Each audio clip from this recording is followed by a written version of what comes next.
शांति।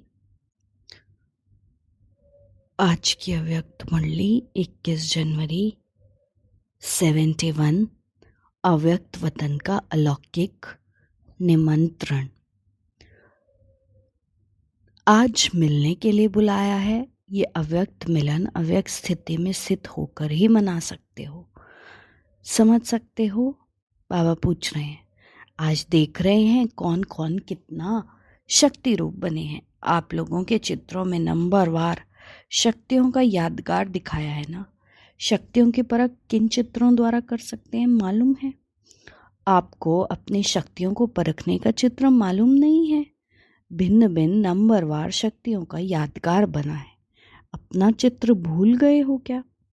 शक्तियों के चित्रों में भिन्न भिन्न रूप से भुजाओं के रूप में नंबरवार शक्तियों का यादगार है। उन चित्रों में कहाँ कितनी भुजाएं हैं, कहाँ कितने दिखाते हैं। कोई अष्ट शक्तियों को धारण करने वाले बनते हैं, कोई उससे अधिक बनते हैं, कोई उससे कम बनते हैं। तो उसकी यादगार में उनकी भुजाएं कम और ज़्यादा दिखाई हैं। माना जितना जिसने शक्तियां धारण की हैं उस हिसाब से शक्तियां भुजाओं में दिखाई। अगर कम शक्ति धारण हुई है तो कम भुजाएं, और ज़्यादा हुई है तो ज़्यादा भुजाएं। जैसे कहीं 4 भुजाएं दिखाते हैं, कहीं 8 भुजाएं, कहीं 16 दिखाते हैं नंबरवार। तो आज देख रहे हैं हर एक ने कितनी शक्तियों की धारणा की। मास्टर सर्वशक्तिवान कहलाते हैं ना। मास्टर सर्वशक्तिवान अर्थात सर्व शक्तियों को धारण करने वाले। तो अपने शक्ति स्वरूप का साक्षात्कार होता है। अव्यक्त वतन से हर एक का शक्ति रूप देखते हैं तो बाप दादा को क्या दिखाई देता होगा?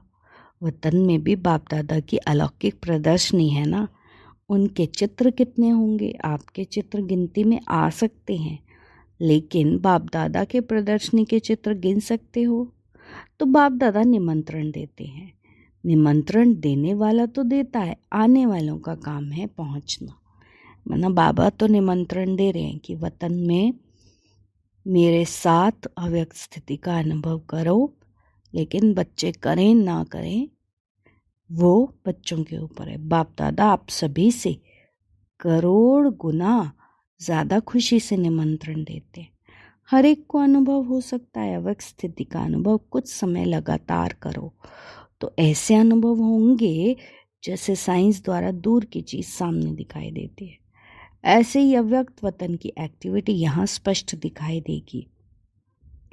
तो बुद्धि बल द्वारा अपने सर्वशक्तिवान स्वरूप का साक्षात्कार कर सकते हो। वर्तमान समय, अब बाबा ने ये तो बता दिया कि इसकी इम्पोर्टेंस क्या है, लेकिन क्यों नहीं हो पाता ये वो बता रहे हैं बाबा। वर्तमान समय स्मृति कम होने के कारण समर्थी भी नहीं है। और ये स्मृति कम क्यों है? क्योंकि बाह्य मुक्ता में ज़्यादा है ना। फौरन बाह्य मुक्ता में आते हैं हम। वो बाबा कह रहे हैं कि वर्तमान समय ये कमी है जिसके कारण समर्थी नहीं आती। और बाह्य मुक्ता में जाते हैं फिर क्या होता है? व्यर्थ संकल्प, व्यर्थ शब्द, व्यर्थ कर्म हो जाते हैं, जिसके कारण समर्थ नहीं बन सकते। तो व्यर्थ को मिटाओ तो समर्थ हो जाएंगे। पुरुषार्थ के भिन्न भिन्न स्वरूप वतन में हर एक के देखते रहते हैं। बहुत अच्छा लगता है जितना वतन में हर एक के अनेक रूप देखते हैं। तो आप लोग भी एक दिन खास अटेंशन देकर देखना कि सारा दिन में मेरे कितने और कैसे रूप हो। फिर बहुत हंसी आएगी। जिसमें बाबा कह रहे हैं कभी कभी तो आपको ऐसा लगेगा कि कितना मन शांत होता जा रहा है, कितना शांति की अनुभूति हो रही है। और कभी कभी मन ऐसे भागेगा जो बिल्कुल टिकने ही नहीं देगा। तो वही बाबा कह रहे हैं कि अपने पोज देखो पूरे दिन में, और अपने ही बहुरूपों का साक्षात्कार करो। वतन में आने के दिल तो सभी की है, लेकिन अपने आप से पूछो, जो ब्राह्मणपन है ना, ये बाबा कह रहे हैं कि वतन में तो सबको आना है। जो हमारी बिल्कुल एंड की स्टेज है, परफेक्ट स्टेज, संपूर्णता, वो तो सबको प्राप्त करने के दिल है। वतन में आने के दिल तो सभी को है, लेकिन अपने आप से पूछो, उससे पहले जो ब्राह्मणपन के कर्तव्य करने हैं वे सभी समाप्त किए। सर्व कर्तव्य संपन्न करने के बाद ही संपूर्ण बनेंगे। अभी का समय ऐसा चल रहा है जो एक एक कदम अटेंशन रखने का है। अटेंशन ना होने के कारण पुरुषार्थ की भी टेंशन में रहते हैं, क्योंकि ये हर पल का टेंशन हमारी त्याग और तपस्या, हमारी तपस्या यही है।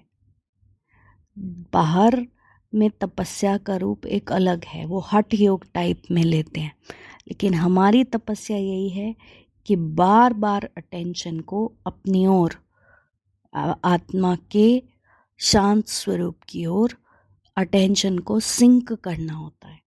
ये है हमारा पुरुषार्थ। तो बाबा कह रहे हैं अगर ये नहीं कर सकते तो टेंशन में रहते हैं।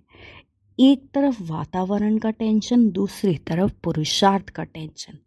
इसलिए सिर्फ एक शब्द ऐड करो, अटेंशन, फिर वह बहुरूप एक ही संपूर्ण रूप बन जाएगा। इसलिए कदम कदम पर अटेंशन। सुनाया था ना, आजकल सर्वात्माएं सुख और शांति का अनुभव करना चाहती हैं, ज़्यादा सुनना नहीं चाहती हैं। अनुभव करने के लिए स्वयं अनुभव स्वरूप बनेंगे, तभी तो सर्वात्माओं की इच्छा पूर्ण कर सकेंगे। हमारी सक्सेस वास्तव में तब है जब हम बिल्कुल निमित्त बन के बाबा के कार्य में अव्यक्त स्थिति में स्थित होकर सुनाएं। उसमें क्या होगा, शब्द भी कम निकलेंगे और शक्तिशाली निकलेंगे और उसका इफ़ेक्ट भी ज़्यादा होगा।